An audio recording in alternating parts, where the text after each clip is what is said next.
You are welcome to Explains 102, where complex ideas are made simple. Everyone knows saving money is important.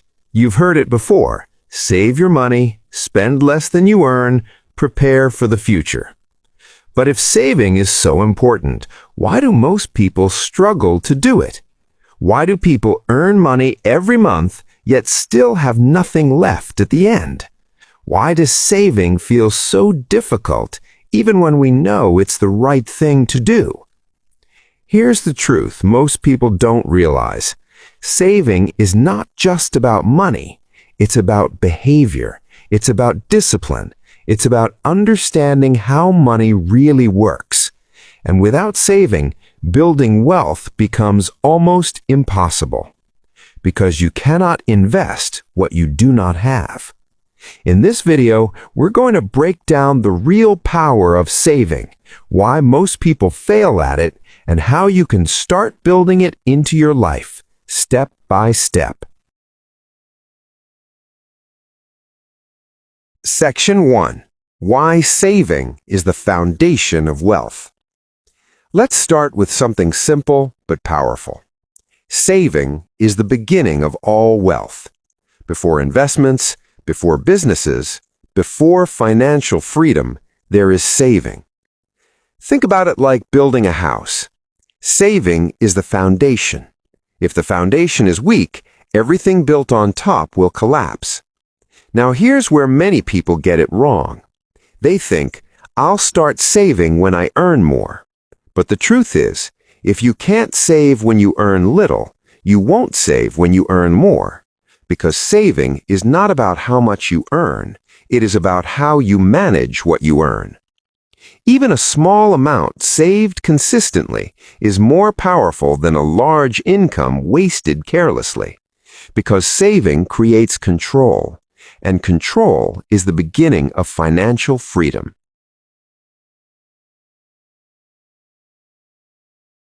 Section 2. Why most people fail to save. Now let's talk about the real problem. Why do most people fail to save? Not because they don't want to, but because of three major traps.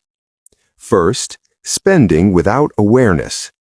Many people don't actually know where their money goes.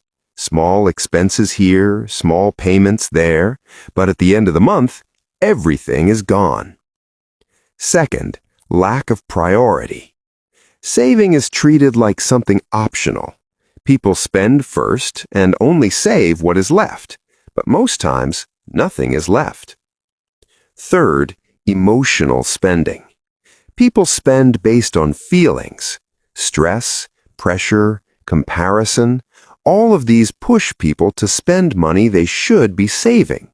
And slowly, saving becomes difficult, not because it is impossible, but because habits are working against it. Section 3. The biggest mistake. Saving what is left. Now here is one of the biggest mistakes people make. They save what is left after spending. Let's be honest, most of the time, nothing is left. That approach will never work. Instead, there is a powerful principle used by wealthy people. Pay yourself first. What does that mean?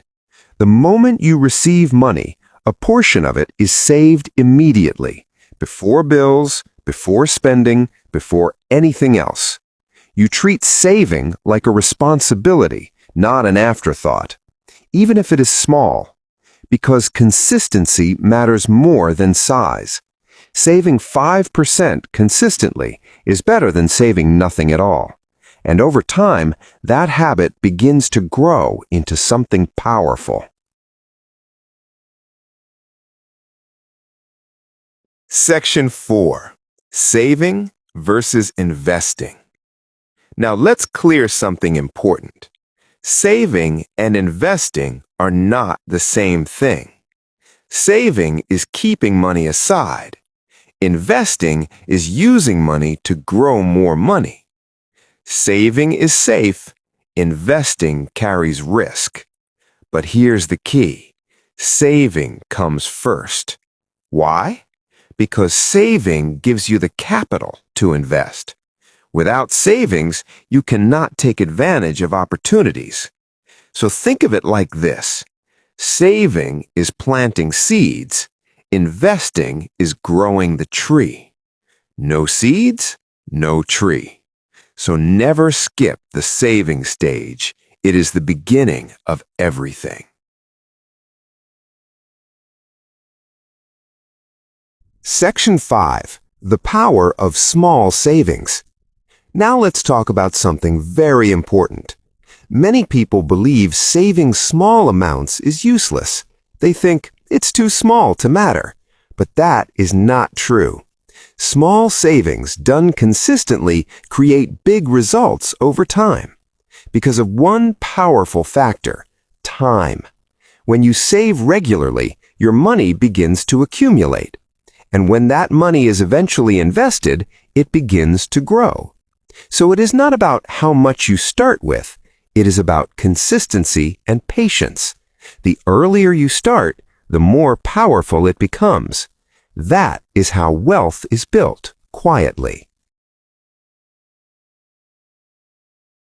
Section 6. The enemy of saving. Lifestyle habits. Now let's talk about what destroys saving. Lifestyle habits. As income increases, people increase their spending. Better phone, better clothes, more comfort. And slowly, saving disappears. This is the same trap we talked about before, lifestyle expansion. If you don't control your lifestyle, your income will never be enough, because your expenses will always catch up. So the goal is not just to earn more. The goal is to control how you spend, because saving lives in the gap between income and expenses. Section 7. How to start saving today. Now let's make this practical. How do you actually start saving? Step 1. Track your money. Know where your money is going. Step 2. Set a fixed saving percentage. Even if it's small, be consistent. Step 3. Pay yourself first. Save immediately when you receive money. Step 4. Reduce unnecessary spending. Not everything is important. Step 5. Stay consistent. Don't stop because it feels small. Remember, it's not about perfection. It's about progress. So here is the final truth. Saving is not about restriction. It is about preparation. It is about giving yourself options in the future. Because when you save, you create opportunities. When you don't, you create limitations. And the difference between those two is the life you live tomorrow. So from today, don't wait for more money to start saving. Start with what you have. Start small, stay consistent. Because wealth is not built by big actions once. It is built by small actions repeated over time. And if you want more simple, powerful lessons like this, subscribe to Explains 102. Because understanding money is how you take control of your life.